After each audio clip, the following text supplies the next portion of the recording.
Hello again, everyone, and welcome to Psych Talk with Thea, where everyday human behavior is discussed and explored in a real way.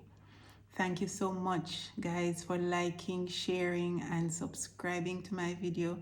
Thank you for your comments and your suggestions. You guys have been awesome.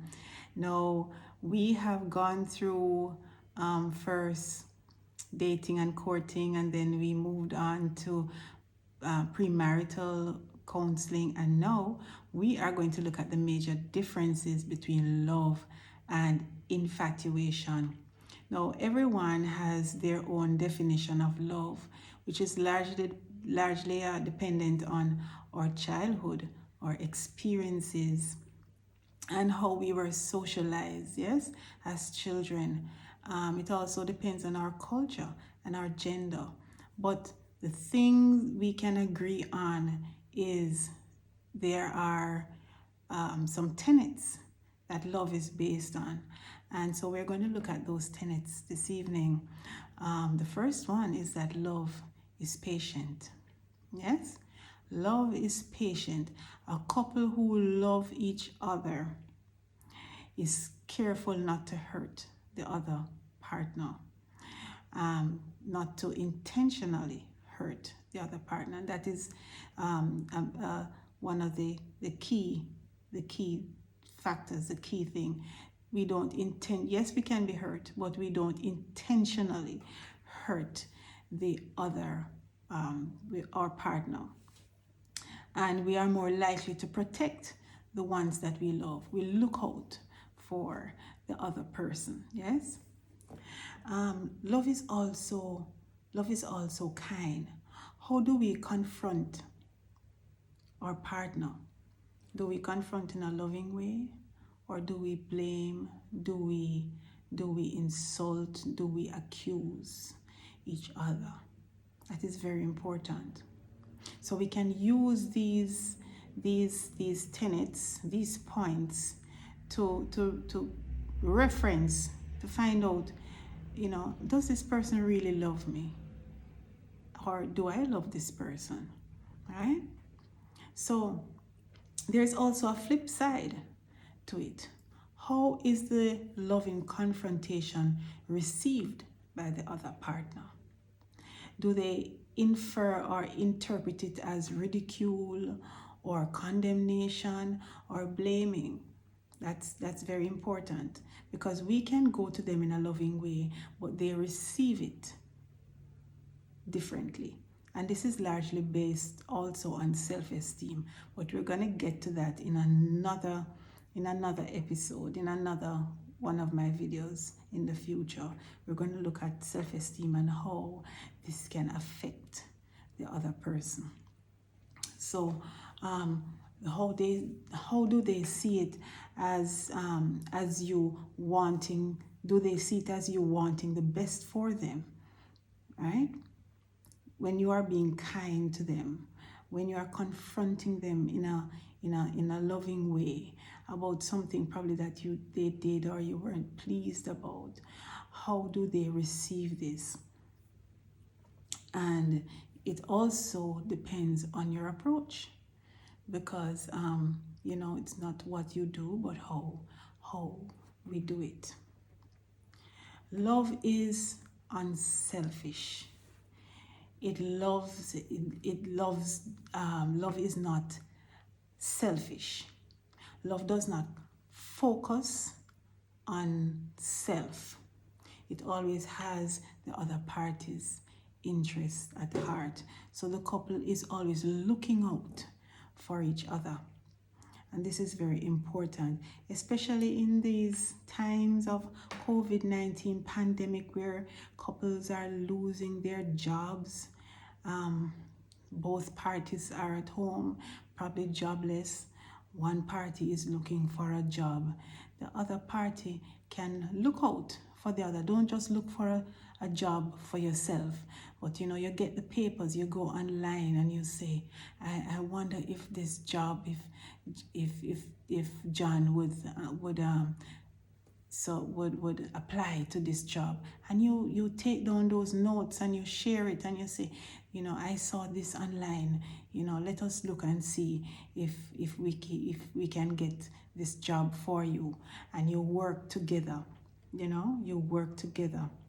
If you're employed and your partner isn't, do you help him, in whatever way you can, or do you help her in whatever way you can, until the person gets back on their feet? Or do you distance yourself until the person gets a job? So this is one way you can look and see if the person really cares for you. Do they look out for you? Does this person have your back? Do I have this person's back? So love is not envious. How do we feel when our partner works more money than we do? Do we, especially if the woman earns more money than the man, how does the gentleman feels about that? Love is not, it is not competitive. Yes? Love is not competitive. Competing against the other person without sometimes the other person even realizing that you are competing against them. You should be in a position where you want the other partner to win also. So you're both working towards a goal and you want your partner to win. And it doesn't matter what discipline the partner is in. It doesn't matter if the partner is a doctor and you are a teacher, or you're working at a fast food restaurant. It doesn't matter. What matters is that you're both working towards a goal. Maybe it's a stay-at-home dad and you are working and the lady is working out. But at the end of the day, you should have both each other's back, and you should have a goal, a common goal to that you're working towards. Love is not boastful. It's not boastful. We don't flaunt or direct attention to ourselves, even when our partners are having a down day. What do we do when our partners are having a down day? When they didn't get through with the job, or they are not feeling too confident for whatever reason. How do we handle that? How do we are we there for them, or because all is well with us, we are not sensitive to how our partners are feeling? Do we empathize with our partners? Do we place ourselves in our partner's shoes? Is it a case where your partner is homesick and you don't even call, you don't even pick up the phone to say, hey, how you feeling now? Are you okay? I left you this morning, you weren't feeling well, but how are you feeling now? Are you in close proximity where you could swing over and have lunch or take lunch for your partner? Or you might not have the time to do it, or you're working far from home. But what do you do when you get home in the evenings? So how can we tell the difference between the two? True love starts from friendship, and it grows. It grows and develops into love. It takes its time and develop into love. It starts from liking the person, sometimes just sitting with the person, with you and the individual, and just talking, having good conversations, healthy conversations over time, and the parties develop a closeness, and sometimes to the point where they can even finish each other's sentence. But infatuation is different. Now, the flames in infatuation is extremely hot.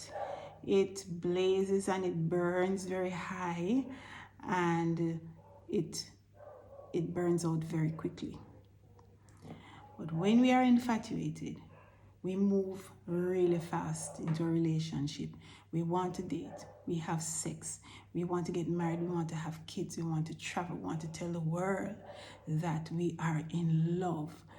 Sometimes we can't eat, sometimes we can't sleep. We're at work thinking about this person, this person's body, the last time we had sex, how hot it was, and how the flame is just burning, and then the flame dies eventually.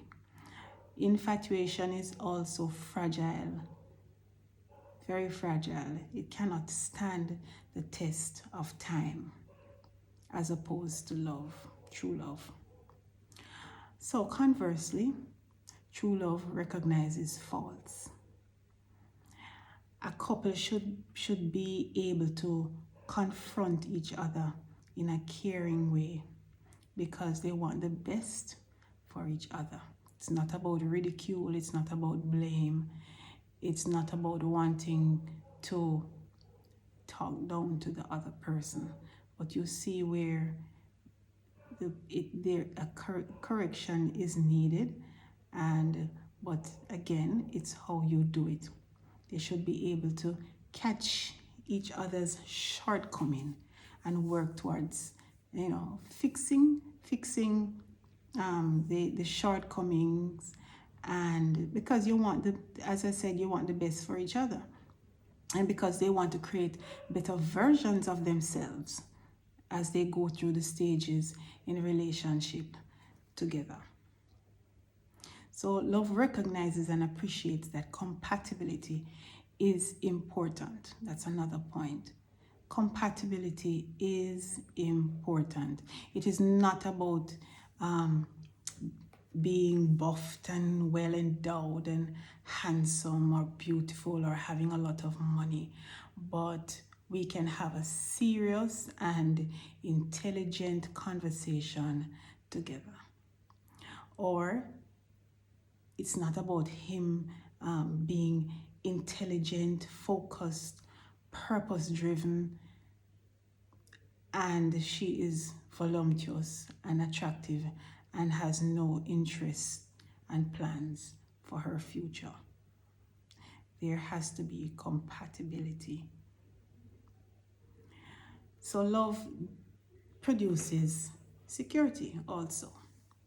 It produces security. I feel safe with you despite my past relationship that was abusive, verbally abusive, physically abusive, emotionally abusive, but I am safe with you despite what happened to me. I feel that I have a safe space where you are. I feel that my fears have dissipated when you are near me. So these are the pointers.